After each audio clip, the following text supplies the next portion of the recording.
Halo semua, ini aku. Selamat datang di Dongeng Film.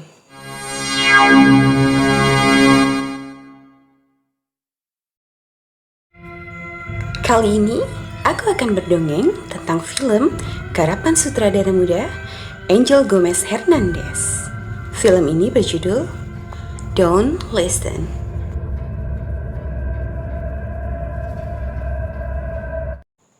Cerita dimulai dengan percakapan kecil antara Eric dan Dr. Carol.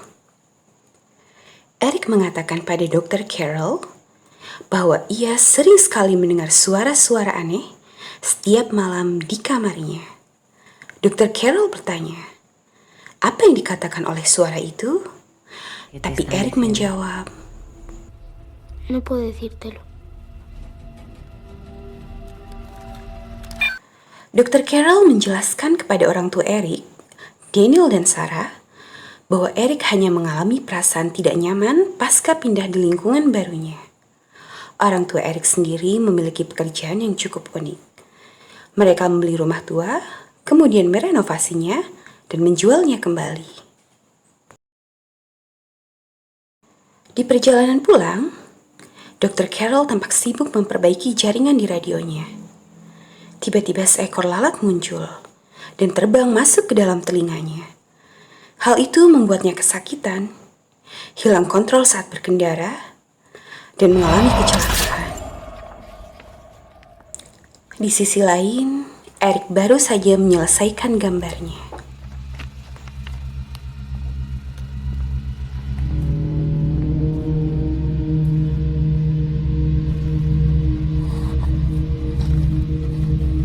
Sesaat kemudian, lalat tadi keluar lagi dari dalam telinga Dr. Carol.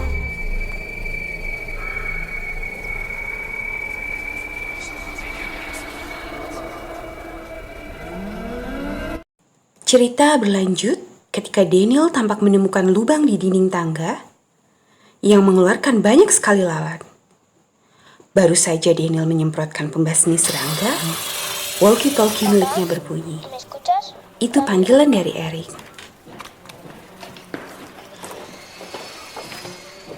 Aquí, papá. Si se te vuelve a colar, me avisas, ¿vale? ¿Para qué es eso? Ketika Eric sedang mandi, ia melihat ke arah baby monitoring yang tiba-tiba aktif dan mulai bersuara. Suara dari dalamnya terus saja berbunyi.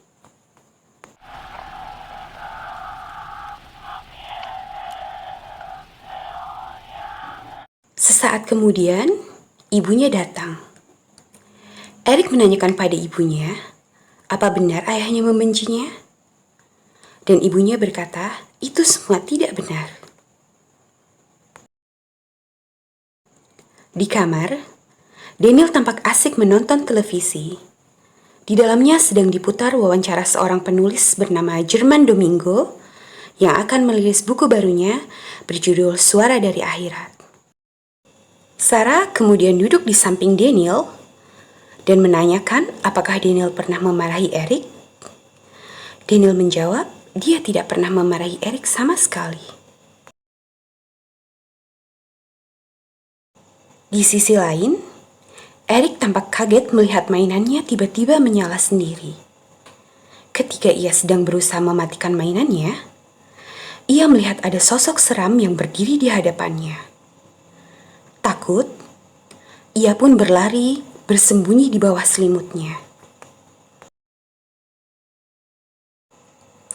Ayahnya yang datang berusaha untuk menenangkannya, malah makin membuat Eric takut. Dan tanpa disengaja, tangan Daniel terluka tertusuk pecahan kaca dari bingkai yang pecah.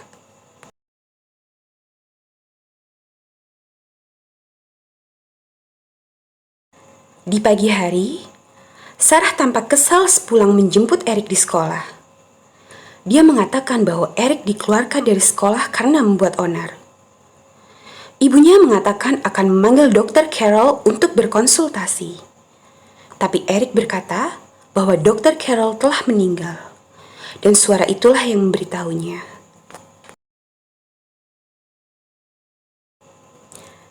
Sarah dan Daniel pun segera memastikan informasi tersebut. Te entiendo. Buenos días.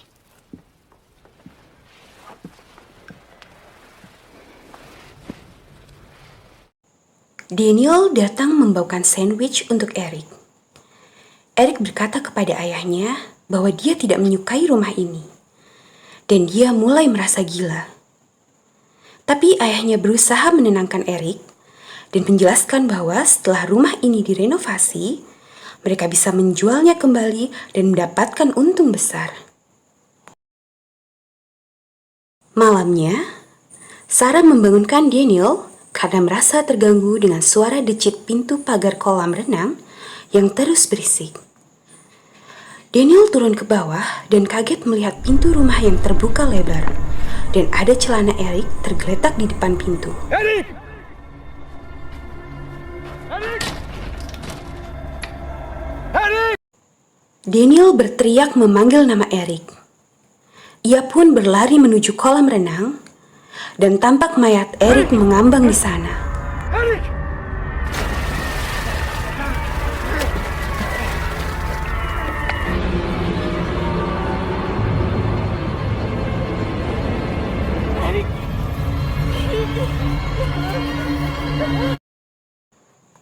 Esoknya, sepulang dari pemakaman Eric, Sarah dan Daniel tampak begitu terpukul. Sarah memutuskan untuk tinggal di rumah orang tuanya untuk sementara waktu. Sedangkan Daniel tetap tinggal karena harus segera menyelesaikan renovasi rumah. Malamnya, Daniel duduk sambil memandangi video. Itu adalah video saat Eric dan kedua orang tuanya pertama kali menempati rumah ini. Sesaat kemudian, Daniel membuka ponselnya dan mengirimi Sarah pesan suara. Itu adalah sebuah pesan permintaan maaf.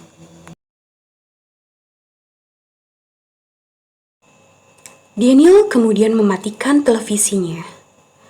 Namun, tiba-tiba terdengar suara walkie-talkie yang tiba-tiba aktif. Karena penasaran, dia beranjak bangun. Namun, tiba-tiba TV itu kembali menyala.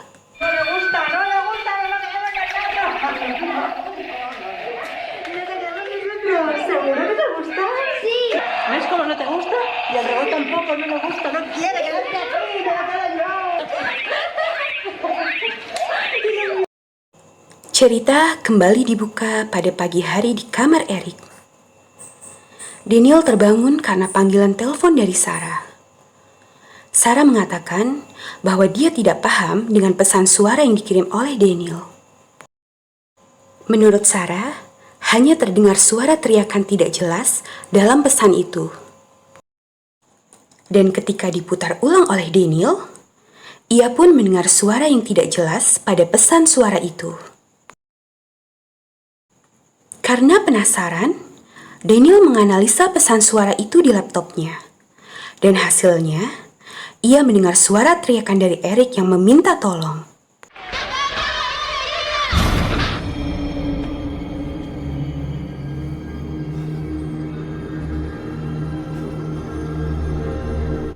Esoknya, Daniel datang di acara launching buku milik Jerman Domingo. Daniel menceritakan apa yang ia alami dan dia memohon bantuan pada Jerman untuk membantunya.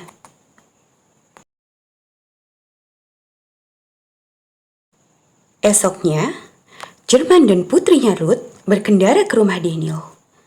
Di jalan, Jerman melihat cross line bertuliskan dilarang melintas. Dan itu membuatnya agak bingung. Sesampainya di rumah Daniel, Jerman tampak memandangi kamar Eric. Ia melihat seseorang mengintip dari balik jendela kamar itu. Sesaat kemudian, Daniel keluar. Ia menyambut mereka. Ruth mengatakan akan mempersiapkan seluruh peralatan yang diperlukan, sedangkan Daniel mengajak Jerman menuju kolam tempat mayat Eric ditemukan.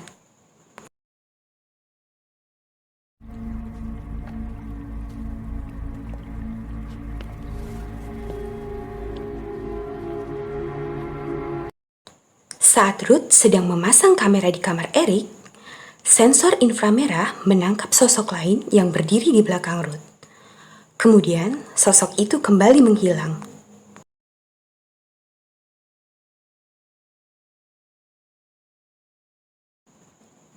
Investigasi pun akhirnya dimulai. Jerman berkeliling membawa alat perekam suara khusus.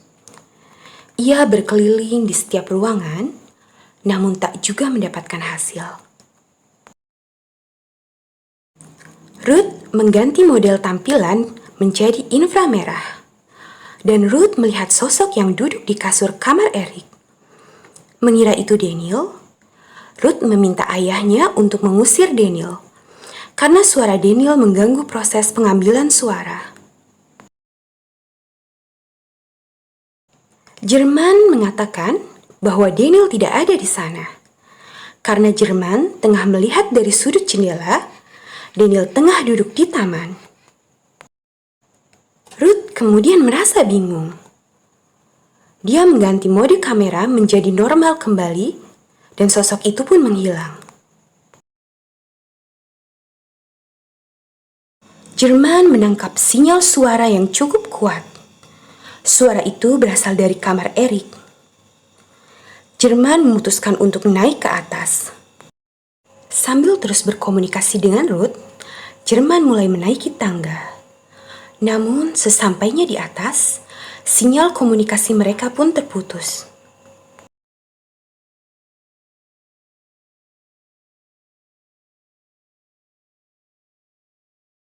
Di kamar Eric, Jerman mendengar suara samar yang tidak beraturan. Dia terus menyodorkan alat penangkap suara itu ke segala arah.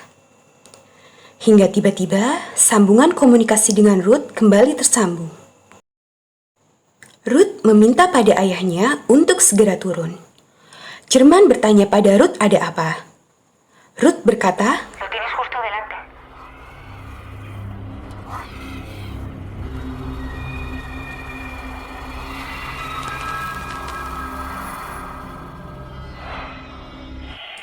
dan sebuah hentakan keras mendorong Jerman hingga terpental jatuh.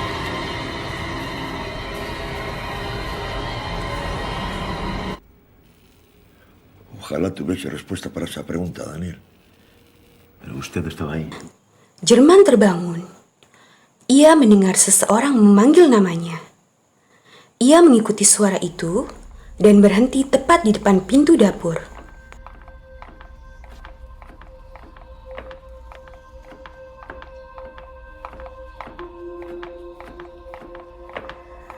Suasana dalam dapur tiba-tiba berubah. Seorang wanita muda tampak berdiri tenang menghampiri Jerman. Itu adalah Sofia, istri Jerman. Ia telah lama meninggal. Entah bagaimana, setiap ucapan Sofia tampak menghipnotis Jerman. Ia meminta Jerman untuk ikut bersamanya. Dan ia mulai menyayat lengan Jerman. Meski sebenarnya Jerman menolak, tapi tubuhnya kaku, tak mampu bergerak.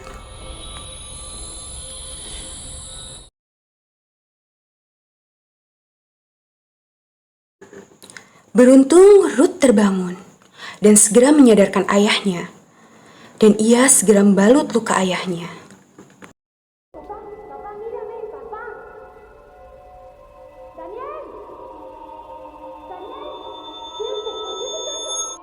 Di sisi lain, Sarah terbangun karena panggilan dari nomor yang tidak dikenal.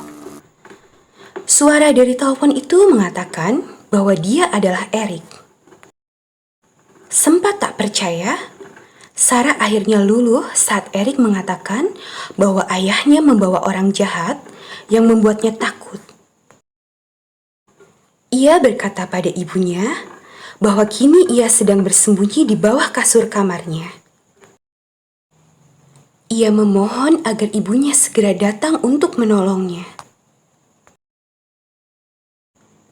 Paginya di rumah Daniel, Ruth dikejutkan oleh banyaknya mayat kucing yang digantung di atas pohon.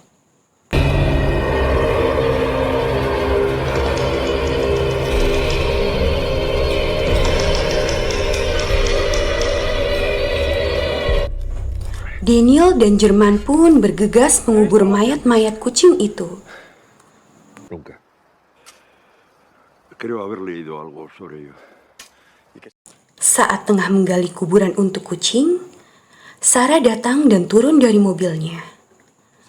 Ia menanyakan siapa Jerman dan melihat ke arah galian yang sudah dipenuhi oleh mayat kucing. Kemudian, tanpa banyak bicara, Sarah langsung meninggalkan mereka berdua. Sarah masuk ke kamar Eric. Dia berusaha mencari Eric di bawah kasur sesuai dengan apa yang dikatakan Eric semalam.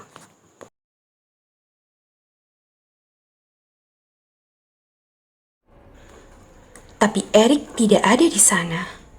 Sarah malah melihat sepasang kaki berdiri di seberang kasur. Saat Sarah mencoba bangun untuk memastikannya, sosok itu menghilang.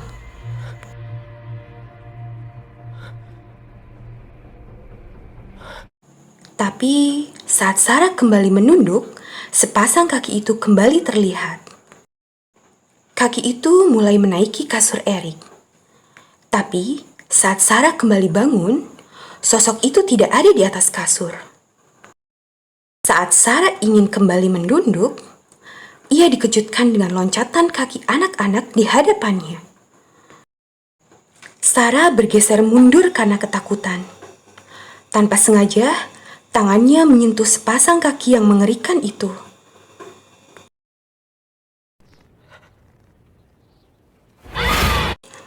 Cerita berpindah ke lantai bawah saat Daniel, Jerman dan Ruth sedang berbincang.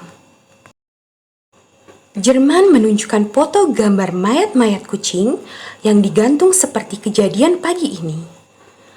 Dia menjelaskan itu adalah simbol penyihir yang memberi peringatan agar kita pergi dari rumah ini.